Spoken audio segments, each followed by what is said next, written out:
শুভেচ্ছা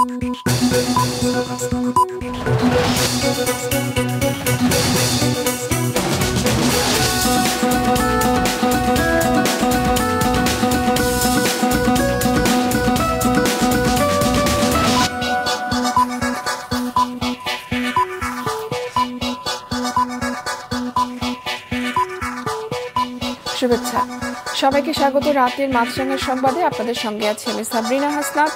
শুরুতেই guardian life insurance সংবাদ শিরোনাম। দর্শক, রাজধানীর খালগুলোর দায়িত্ব প্রায় ৩.৫ বছর আগে ওয়াসার কাছ থেকে বুঝে নিয়েছিল দুই সিটি কর্পোরেশন। এসব নিয়ে অনেক স্বপ্ন দেখিয়েছেন দুই মেয়র। তবে প্রতি বছর ময়লা পরিষ্কার আর লোক দেখানো উচ্ছেদ কার্যক্রম ছাড়া আর কিছুই পায়নি নগরবাসী। সিটি কর্পোরেশনগুলো জানিয়েছে সব খাল দখলমুক্ত করার কাজ চলছে। আগামী অর্থ বছরের প্রস্তাবিত বাজেট নিয়ে আজ প্রতিক্রিয়া জানিয়েছে ব্যবসায়ী গবেষণা প্রতিষ্ঠানগুলো। বিসিসিআই বলছে, ব্যাংকের উপর সরকারের নির্ভরশীলতা বেসরকারি খাতে ঋণ প্রবাহ কমাবে। গবেষণা সংস্থা সানেম মনে করে এতে নিম্ন এবং মধ্যবিত্তের করের বোঝা বাড়বে। তবে বাজেটকে ভারসাম্যমূলক এবং সাহসী বলেছেন ওবায়দুল কাদের। এবং সাবেক পুলিশ প্রধান বেনজিরের সাভানা ইকো রিসোর্টের নিয়ন্ত্রণ নিয়েছে গোপালগঞ্জ জেলা প্রশাসন। এই বিষয়ে এলাকায় মাইকিং করে জানানো হয়েছে। শুরু হয়েছে স্থাবর ও অস্থাবর সম্পত্তির তালিকা করার কাজ। এদিকে জবরদখল হওয়া জমি ফেরতের পাশাপাশি সরকারি রাস্তার উপরে বানানো পার্কের মূল ফটক সরানোর দাবি জানিয়েছে স্থানীয়রা। দর্শক, শুনছিলেন শিরোনাম, এবারে বিস্তারিত। খালে চলবে নৌকা, আর সেই নৌকায় চড়ে যাওয়া যাবে নদীতে। খালের দুই পাড় জুড়ে করা হবে সবুজায়ন। ঢাকার দুই সিটি কর্পোরেশনের মেয়রদের এমন বহু প্রতিশ্রুতি ছিল রাজধানীর খালগুলো ঘিরে, কিন্তু বাস্তবতা ভিন্ন। দুই সিটির খাল উদ্ধার এবং রক্ষণাবেক্ষণ কাজ নিয়ে জাহেদ সেলিমের 2 পর্বের ধারাবাহিকের প্রথম পর্ব আজ। ছবি তুলেছেন জিন্নুরাইন আহসান। ময়লা আবর্জনা জমতে জমতে এমন অবস্থা হয়েছে যে বোঝার উপায় নেই এটি সড়ক না খাল। এখানেই উত্তর সিটির পরিচ্ছন্ন কর্মীরা সনাতনী পদ্ধতিতে চেষ্টা করছেন ময়লা পরিষ্কারের। এর আগে এই খালে একাধিকবার পরিচ্ছন্নতা অভিযান চালানো হলেও কোনো কাজে আসেনি, এমনকি বন্ধ হয়নি ময়লা আবর্জনা ফেলাও। কে কার জন্য কি করবে? এই যে বিল্ডিং গুলো দেখতেছেন, দেখছেন এই যে যেভাবে পারতাছে সে সেভাবে পটলাইন না, আবার এই যে ময়লা সেই ময়লাই পুরো মাসই এটার উপর সিটি কর্পোরেশন কাজ করে, কিন্তু এভাবে তো সলিউশন না। একই অবস্থা মিরপুরের কালশি এলাকাতেও। দখল আর ময়লা আবর্জনায় ভরপুর এই খালটি। পরিষ্কারও করা হয় মাঝে মধ্যে, কিন্তু দখলদারদের হাত থেকে উদ্ধার করে পুরো পানির প্রবাহ ফিরিয়ে আনার যে কাজ করার কথা ছিল তার কিছুই হয়নি কয়েক বছরে। আমাদের ভিতরে অনেক খারাপ লোক আছে, যার জন্য ড্রেনগুলো অতি সহজেই ময়লায় ভরে যায়। ওই পরিষ্কারের কোনো দাম নেই। পানি যদি না নামতে পারে পরিষ্কার দিয়ে কি লাভ? বৃষ্টি মানে আমরা অচল বাসায় বন্দি আর কি, বন্যার মানুষের মতো। আধা ঘন্টা অজরে বৃষ্টি হলে আমাদের দোকানে পানি, বাসার পানি, সর্বদিক দিয়ে এলাকা প্লাবিত হয়ে যায়।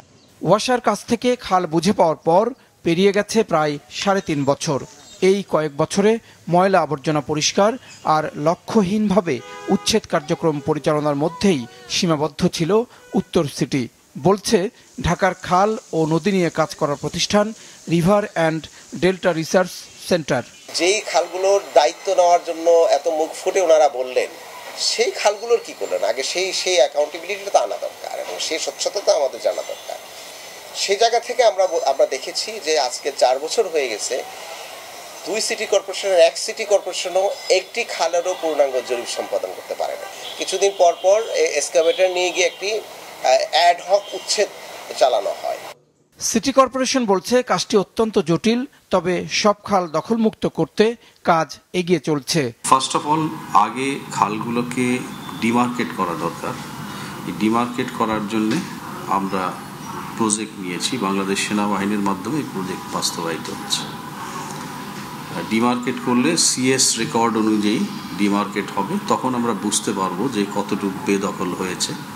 ইট ইজ অনগোয়িং, এটা একসাথে সব চলছে না, পর্যায়ক্রমে আমরা এই ডিমার্কেশনের কাজটা করেছি। তবে সিটি কর্পোরেশন যাই বলুক না কেন, ঘটা করে কাজ করার পরবর্তীতে যে তদারকি হচ্ছে না সেটি বসিলা এলাকায় লাউতলা খালের একাংশ দেখলেই অনুমান করা যায়। বছর 2 আগে যে খালটি খনন করে নৌকা চালানো হয়েছিল সেই খালটির মুখ বন্ধ করে এখন হয়েছে চলাচলের রাস্তা। জাহিদ সেলিম, মাছরাঙা সংবাদ, ঢাকা। বাজেট ঘাটতি মেটাতে অভ্যন্তরীণ ব্যাংকের উপরে অধিক নির্ভরতা বেসরকারি খাতে ঋণ প্রবাহে বাধা সৃষ্টি করবে, যা দেশে বিনিয়োগ ও কর্মসংস্থান কমিয়ে দিতে পারে বলে আশঙ্কা জানিয়েছে এফবিসিসিআই। আর গবেষণা সংস্থা সানেম বলছে, প্রস্তাবিত বাজেটে মূল্যস্ফীতির লক্ষ্য বাস্তব ভিত্তিক নয়। প্রস্তাবিত বাজেটের ঘাটতি মেটাতে 1,37,000 কোটি টাকা স্থানীয় ব্যাংকিং খাত থেকে ঋণের পরিকল্পনা করেছেন অর্থমন্ত্রী, যা চিন্তায় ফেলেছে ব্যবসায়ীদের। কেননা সরকার ঋণ নিলে যোগান কমবে বেসরকারি খাতে। সেই সাথে প্রস্তাবিত বাজেটে মূলধনী যন্ত্রাংশ আমদানিতে আরোপ করা শুল্ক প্রত্যাহারের দাবি জানিয়েছে তাদের শীর্ষ সংগঠন এফবিসিসিআই। ব্যাংক ব্যবস্থা থেকে অধিক মাত্রায় সরকারের ঋণ গ্রহণ বেসরকারি খাতের ঋণ প্রবাহে বাধা সৃষ্টি করে, ফলে বিনিয়োগ ও কর্মসংস্থানের ক্ষেত্রে বিরূপ প্রভাব পড়তে পারে বলে আমরা আশঙ্কা করি। প্রস্তাবিত বাজেটের নীতি কাঠামো নিয়ে উদ্বেগ জানিয়েছে বস্ত্র খাতের মালিকদের 3 সংগঠন বিজিএমএ, বিকেএমএ ও বিটিএমএ। তাদের দাবি, উৎসে কর 1% থেকে কমিয়ে 0.5% করা হোক। বহাল থাকুক রপ্তানির বিপরীতে নগদ সহায়তাও। রাজস্ব বোর্ডের কাছে বা ট্যাক্সেশন ডিপার্টমেন্টের কাছে আমাদের একটা প্রস্তাব, পাইলট বেসিস 10টা ইন্ডাস্ট্রি 6 মাস বা 1 বছরের জন্য ওনারা দায়িত্ব নিক, চালায় দেখুক আমরা আসলে কত পার্সেন্ট কি প্রফিট করি। ওনারা ধরেই নিচ্ছেন যে আমরা 10% প্রফিট করি, যত পার্সেন্ট প্রফিট ওনারা 1 বছর আমাদেরকে দিতে পারে ওর উপর কর নির্ধারণ করুক ওনারা। মূল্যস্ফীতি আর প্রস্তাবিত বাজেটে রাজস্ব আয়ের জন্য করের আওতা না বাড়িয়ে কেবল প্রত্যক্ষ করের হার বাড়ানোর উদ্যোগের সমালোচনা করেছে গবেষণা সংস্থা সানেম। তাদের আশঙ্কা, এর ফলে নিম্ন ও মধ্যবিত্তদের ওপর করের বোঝা আরও বাড়বে, যা বাড়াবে মূল্যস্ফীতির চাপ। অতি ধনী এবং ধনীদের যারা, তাদেরকে যদি করের আওতার মধ্যে আনতে না পারি এবং তাদেরকে যে ন্যায্য যে করটা তারা দেওয়া দরকার তারা যদি তাদের কাছে আদায় করতে না পারি, তাহলে কিন্তু এই কর ব্যবস্থা ন্যায্যতা ভিত্তিক হবে না। যখন আমরা এক ধরনের সংকট বলবো না, বাট অন্তত বলবো যে একটা বড় ধরনের চ্যালেঞ্জের মধ্যে যখন আমরা আছি, তখন সাধারণ মানুষকে কিছু স্বস্তি দেওয়ার জন্য বাজেটের আকারটা হয়তো আরেকটু কম রাখা যেত। হ্যাঁ, একই সাথে 15% কর দিয়ে কালো টাকা সাদা করার সুযোগ দেওয়ার নীতিরও সমালোচনা করেছে সানেম। বলছে, এই নীতি ন্যায়ভিত্তিক সমাজ প্রতিষ্ঠার অন্তরায়। এবং ওই সময়টাতে রায়হান শোভন, মাছরাঙা সংবাদ, ঢাকা। এদিকে এবারের বাজেটকে ভারসাম্যমূলক এবং সাহসী বলে দাবি করেছেন আওয়ামী লীগের সাধারণ সম্পাদক ওবায়দুল কাদের। বঙ্গবন্ধু এভিনিউয়ের দলীয় কার্যালয়ে সংবাদ সম্মেলনে তিনি বলেন, টাকার মান বাড়িয়ে মূল্যস্ফীতি কমিয়ে কর্মসংস্থান সৃষ্টি করাই বাজেটের লক্ষ্য। একটা চ্যালেঞ্জ আছে, সেটা হল বাস্তবায়ন। সরকার এরই মধ্যে কাজ শুরু করেছে, দ্রব্যমূল্য নিয়ন্ত্রণে আনা, ডলার সংকট নিয়ন্ত্রণে আনা, মূল্যস্ফীতি নিয়ন্ত্রণে আনা এবং আজকে কর্মসংস্থান বৃদ্ধি করা।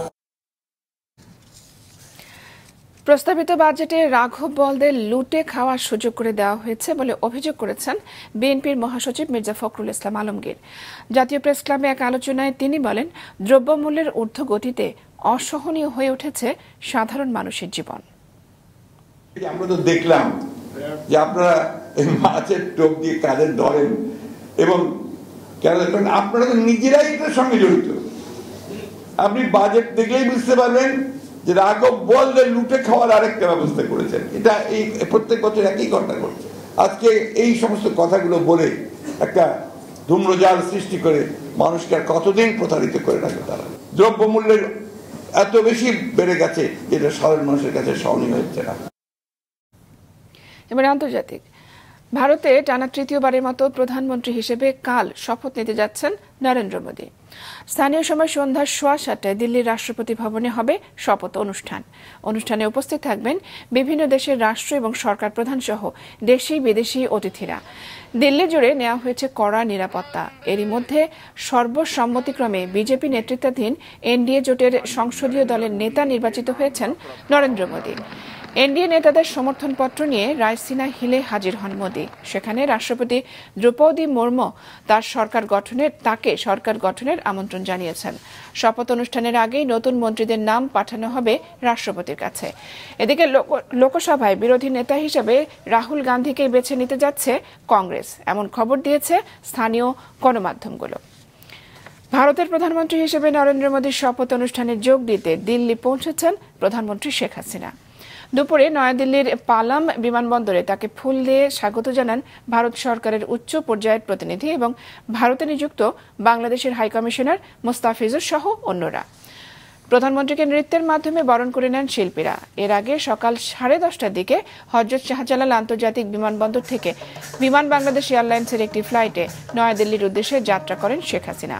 তাকে বিদায় জানাতে বিমানবন্দরে উপস্থিত ছিলেন সরকারের উচ্চ পর্যায়ের ব্যক্তিরা। গোপালগঞ্জের savanna eco resort and natural পার্কের নিয়ন্ত্রণ নিয়েছে জেলা প্রশাসন।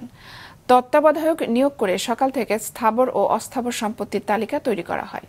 গোপালগঞ্জের প্রতিনিধি সাবেদ আহমেদের তথ্য ও ভিডিও চিত্রে ডেস্ক রিপোর্ট। গত রাত 11:30টায় Savannah eco resort and natural পার্কের কর্তৃত্ব গ্রহণের বিষয়ে এলাকায় মাইকিং করে গোপালগঞ্জের জেলা প্রশাসন।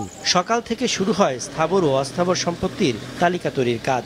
এখন থেকে আয় ব্যয় সহ জেলা প্রশাসকের নির্দেশনায় পার্কের সকল কার্যক্রম চালু থাকবে জানান কর্মকর্তারা। ডিসি মহোদয়ের নির্দেশনা মোতাবেক এটা চলবে। এই মুহূর্তে সাময়িক বন্ধ রয়েছে। ডিসি মহোদয় তার অধীনস্থ কর্মচারীদেরকে দিয়ে এটা কিভাবে চালাবেন উনি দিক নির্দেশনা দিবেন পরবর্তীতে। এটা চালানোর জন্যই মূলত রিসিভার নিয়োগ করা হয়েছে, যাতে এটা সচল থাকে, দেশের অর্থনীতিতে কাজে লাগে। আদালত Savanna eco resort and Natural Park সহ বিভিন্ন স্থাপনা ক্রোকের নির্দেশ দিলে মাছ সহ রাতের আধারে ট্রাকে করে মালামাল সরিয়ে নেওয়া হয়েছে বলে জানান এলাকাবাসী। মাছ চুরির দায়ে রিসোর্টের কর্মকর্তা শফিকুল ইসলামের বিরুদ্ধে মামলা করেছে দুদক। অন্যদিকে এলাকাবাসী জবরদখল হওয়া জমি ফেরতের পাশাপাশি সরকারি রাস্তার উপর নির্মাণ করা পার্কের মূল ফটক অপসারণের দাবি জানান। আমাদের দাবি এখানে আমাদের যে জমি জমা অবৈধভাবে বিভিন্নভাবে সরকারি প্রশাসনের লোক দিয়ে ভয়ভীতি প্রদর্শনের মাধ্যমে বেনজির আহমেদ নিয়ে নিয়েছিল, এই জমিগুলো আমরা এখন ফেরত চাই। আমাকে অবৈধভাবে যে জমিগুলো নিয়েছে আমার ভাই একটু জমির জন্য সে দেশান্তরী রাতের অন্ধকারে পলায় চলে গেছে। পার্কের কাজে ব্যবহার করছে ওই সরকারি রাস্তাটা। আমাদের এলাকাবাসী আমাদের জায়গায় আমরা প্রবেশ করতে পারি না, বেড়া দিয়ে আটকাই দিয়েছে। আমরা চাই অনতিবিলম্বে এই গেট প্লাস বেড়াটা খুলে দেওয়া হোক। দুর্নীতির অভিযোগের পর সাবেক আইজিপি বেনজির আহমেদ ও তার পরিবারের নামে থাকা সম্পত্তি রক্ষণাবেক্ষণের জন্য তত্ত্বাবধায়ক নিয়োগের নির্দেশ দেয় আদালত। মাছরাঙ্গা নিউজ ডেস্ক। এবারে রাধুনী সৌজন্যে কোরবানির পশুর হাটের খবর।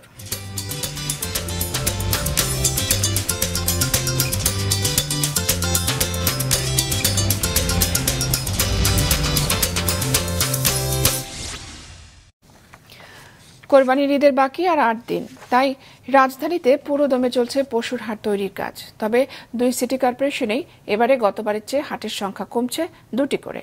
মোট ইজারা দেওয়া হয়েছে 15টি পশুর হাট। আরো জানাচ্ছেন ওবায়দুল কবির। ইজারা পাওয়ার পরপরই পুরোদমে প্রস্তুত করার কাজ চলছে কোরবানির হাটগুলোর। পশু রাখার জায়গা থেকে শুরু করে ব্যাপারীদের থাকা খাওয়ারও ব্যবস্থা থাকছে হাটগুলোতে। তবে গতবারের চেয়ে এবার ঢাকা উত্তর সিটি কর্পোরেশন এলাকায় 2টি কমিয়ে ইজারা দেওয়া হয়েছে 6টি পশুর হাট। উত্তরা দিয়াবাড়ি, ঢাকা পলিটেকনিক্যাল ইনস্টিটিউট সংলগ্ন খালি জায়গা, খিলক্ষেতের মস্তুল চেকপোস্ট সংলগ্ন খালি জায়গা, মিরপুরের ইস্টার্ন হাউজিং, ভাটারা সুতিভোলা খাল সংলগ্ন খালি জায়গা ও গাবতলীর স্থায়ী পশুর হাট। ইজারা দেওয়া যায়নি আফতাবনগর ও মোহাম্মদপুরের বসিলায়। তবে হাটের সংখ্যা কমলেও মোট ইজারা মূল্য গতবারের চেয়ে বেড়েছে বলে জানান প্রধান নির্বাহী কর্মকর্তা। একটা হাট মহামান্য হাইকোর্ট বিভাগের নিষেধাজ্ঞার কারণে ইজারা দিতে পারেনি।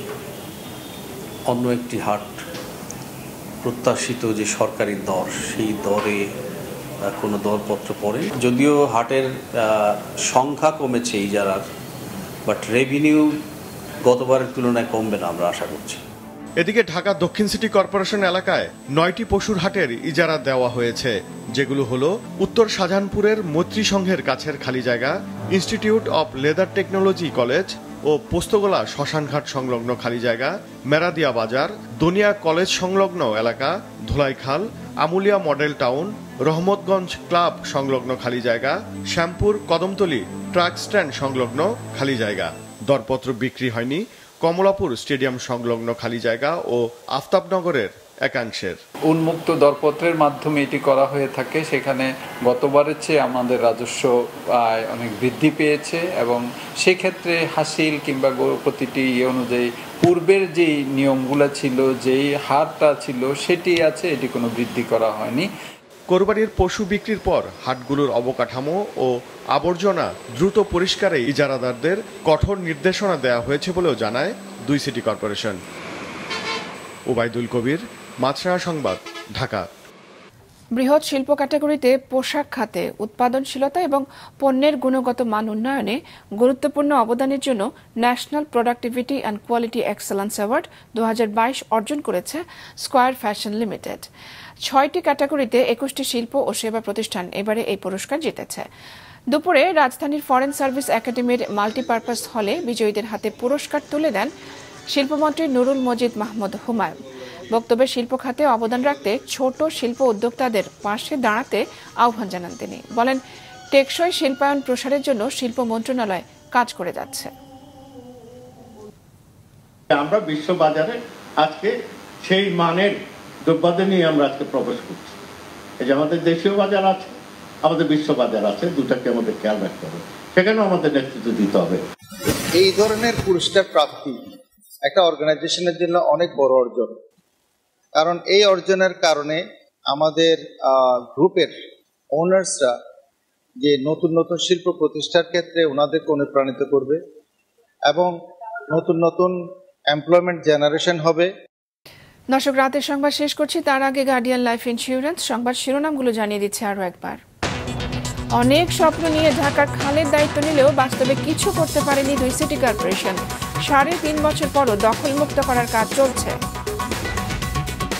প্রস্তাবিত বাজেটে বেসরকারি খাতে ঋণ প্রবাহ কমার সংখ্যা এফবিসিসিআই। করের বোঝা বাড়বে বলছে সানে। ভারসাম্যমূলক দাবি ওবায়দুল কাদেরের। এবং গোপালগঞ্জে বেনজিরের সাভানা ইকো রিসর্টের নিয়ন্ত্রণ নিয়েছে জেলা প্রশাসন। তৈরি করা হচ্ছে স্থাবর অস্থাবর সম্পত্তির তালিকা। এই ছিল এখনকার মতো। ফেসবুকে আপডেট পেতে ভিজিট করুন মাছরাঙা টেলিভিশনের পেজে। ইউটিউব চ্যানেলেও দেখতে পারেন আমাদের সংবাদ, প্রতিবেদন এবং অনুষ্ঠান। দর্শক, রাস্তার ধুলো এবং ধোঁয়া ফুসফুসের ক্ষতির কারণ হতে পারে, তাই জীবাণু এবং ফুসফুসের সংক্রমণ থেকে সুরক্ষিত থাকতে ব্যবহার করুন ফেস মাস্ক। এতক্ষণ সঙ্গে থাকার জন্য ধন্যবাদ।